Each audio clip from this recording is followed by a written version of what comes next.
Hey everybody, this is the 20-gallon tank I have set up in my wife's room, and recently I was going to replace it with a different tank. I was going to rescape another 20-gallon tank I had down the basement, and long story short, I decided to use that tank for something else, and so I got in this tank and just gave it a good cleaning. I scraped all the glass down on the front and pretty much on both sides. I left the back alone for the most part.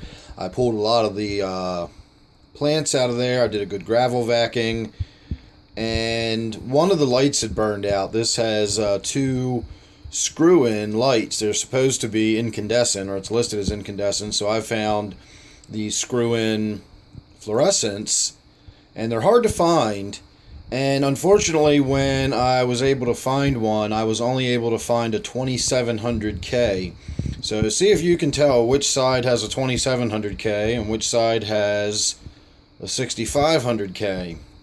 So it looks like one of those tanks that's split down the middle, and one side looks one way and the other looks the other.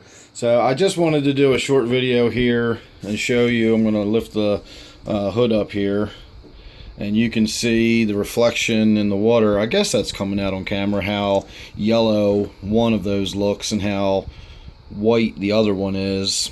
I don't know if that's coming out on video well enough or not. To my eye, it's just painfully obvious how yellow one of those looks. Hang on, let me pull the whole thing off if it'll actually come off.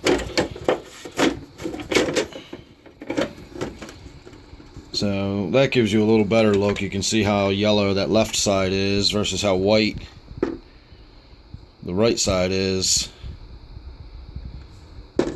So the 2700K is probably not the best light to have in there as far as the plant growth. These are low light plants, but low light is not the same as not having the full spectrum of light on there. So only having these 2700K tube in there on the left hand side is not really providing these plants with adequate light. It's not that it's too dim or it's not bright enough, it's that it's not the correct spectrum. So I really am going to have to keep shopping around and finding one of those bulbs.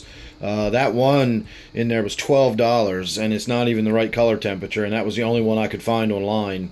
So I'm going to keep shopping, but in the meantime, at least I've got two bulbs in the tank, and that's better than just having the one side lit and the other side completely dark the way it was up until a day or two ago. And I also wanted to point out, while we're here looking at it, this guppy here is just outstanding. I don't remember putting this one in the tank or when it got in there, but it's just amazing. It's just like this little jewel swimming around in the tank. So maybe that's one of the babies that came from another one of my tanks that got thrown in there and grew up into that. I don't know, but I don't ever remember putting a guppy in there that was that beautiful and elaborate. It's almost silvery and sparkly. It looks like it's metallic almost. It's amazing looking. So there you go, just a quick look at this tank. I wanted to show you what the difference between those two lights were, and I might actually be adding some more guppies to this tank here in the future. I've got some in another tank that are starting to grow up and show some color, so I might add a few into this tank. We'll see how that goes. So make sure you're subscribed, that way you won't miss anything I got coming up. You won't miss any updates on this tank or any of my other ones. Don't forget, this one is my wife's tank. Thanks for watching. I'll see you real soon in the next one.